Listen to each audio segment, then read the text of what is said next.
Olá, meus amigos! Hoje eu vou falar com vocês sobre termodinâmica, um tema que relaciona os conceitos clássicos de termologia, temperatura e calor, com o conceito de trabalho e energia. Quando eu forneço calor para um determinado gás, por exemplo, esse calor pode provocar ou uma variação de temperatura ou então um acréscimo de volume daquele corpo. Então, a gente vai associar mais duas grandezas novas, duas grandezas associadas justamente agora à energia, não mais à temperatura, não mais a volume. Ou seja, a energia interna, a variação da energia interna de um gás ou de um corpo qualquer, ela vai estar associada justamente com a quantidade de calor que esse corpo recebeu, menos o trabalho que foi realizado pelo gás. Trabalho realizado pelo gás, tudo bem? Bom, quando a gente tenta associar esse assunto com o nosso cotidiano, é um pouco mais complicado do que outros temas da física. Por quê? Quando a gente fala em energia, é um tema muito abstrato, um tema muito complexo para a gente compreender esses conceitos. Analisa comigo aqui um exemplo. Quando a gente usa o desodorante na nossa casa, a gente percebe que a gente está provocando uma transformação em um gás. A gente está tirando o gás de dentro do recipiente e deslocando ele para fora. Nesse processo, o ar que sai do interior do frasco, ele precisa afastar as partículas do ar atmosférico. Ou seja, ele precisa realizar um trabalho, ele precisa aumentar o seu volume. A gente tem uma expansão que ocorre num tempo muito curto. Ou seja, esse desodorante não tem tempo de trocar calor com a atmosfera. Ou seja, é uma transformação adiabática, sem troca de calor.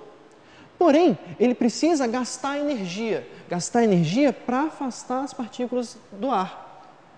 Consequentemente, ele realiza um trabalho e essa energia tem que vir de dentro dele, de dentro do próprio gás. Com isso, a gente tem uma redução da energia interna do gás, uma redução da temperatura do gás. São duas grandezas relacionadas. Essa equação mostra justamente para a gente que a energia se conservou. A energia que a gente tinha armazenada dentro do gás foi utilizada agora para aumentar o volume dele. Esse exemplo é um exemplo simples demais para as nossas provas, porém, ele ajuda a entender como é que funciona o refrigerador. O refrigerador, a geladeira, funcionam justamente com essa transformação adiabática, com essa expansão adiabática. Então, a gente começa a relacionar a nossa física com o nosso cotidiano. Um outro exemplo muito presente aí em termodinâmica é quando nós falamos em máquinas térmicas. Quando a gente anda de carro, o motor do carro é uma máquina térmica. Se a gente voltar atrás, as máquinas térmicas foi justamente o que possibilitou a Revolução Industrial. É a evolução científica influenciando na história, ok? Mas como é que funciona uma máquina térmica? Bom, a gente pode pensar justamente, a máquina a vapor, aquele mais rudimentar, a gente sempre tem aquela imagem de desenho animado na nossa cabeça. Uma pessoa alimentando a minha máquina térmica com lenha, para o fogo produzir calor, gerar calor, transmitir calor para a máquina térmica. Então a gente tem uma fonte quente que dá energia para a minha máquina térmica funcionar, para o motor, para a máquina a vapor funcionar. Mas qual o objetivo de uma máquina a vapor? Bom, produzir o movimento desse trem. Então esse calor ele tem que ser utilizado para realizar trabalho, produzir deslocamento através de uma força. Esse trabalho, então, é a energia que nós vamos utilizar. Aqui representado, então, pela nossa letra W. Só que você nunca consegue utilizar integralmente essa energia, sempre a perda. Aí a gente começa a entrar na segunda lei da termodinâmica, sempre a perda. Nenhuma máquina térmica tem um rendimento de 100%.